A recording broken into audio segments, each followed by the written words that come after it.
Adarsh grammar and स्पोकनच्या बॅचमध्ये सुरुवातीला tense घेतला आपण. म्हणजे जेव्हा आपण क्लासच्या शेवटी होतो आणि टेन्सला सुरुवात केली, पण टेन्स घेत असताना हा फक्त पॉझिटिव्ह म्हणजे subject plus verb plus object न ठेवता आपण तो पॉझिटिव्ह, निगेटिव्ह, व्हर्बल आणि WH क्वेश्चन, आणि याला जास्त वेळ लागतो खरं तर.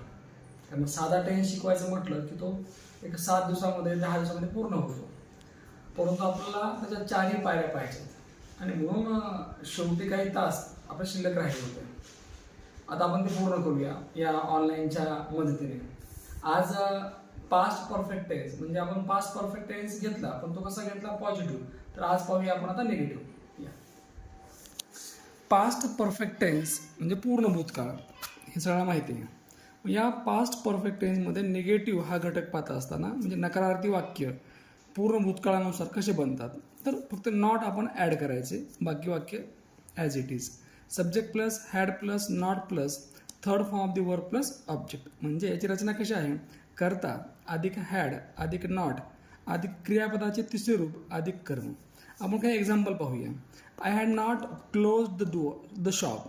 मी दुकान बंद केलेले नव्हते. They had not played cricket. ते क्रिकेट खेळलेले नव्हते. आलं लक्षात की या प्रकारच्या वाक्यामध्ये फक्त आपल्याला नॉट ॲड केलं की आपलं या ठिकाणी निगेटिव्ह वाक्य बनतं. धन्यवाद.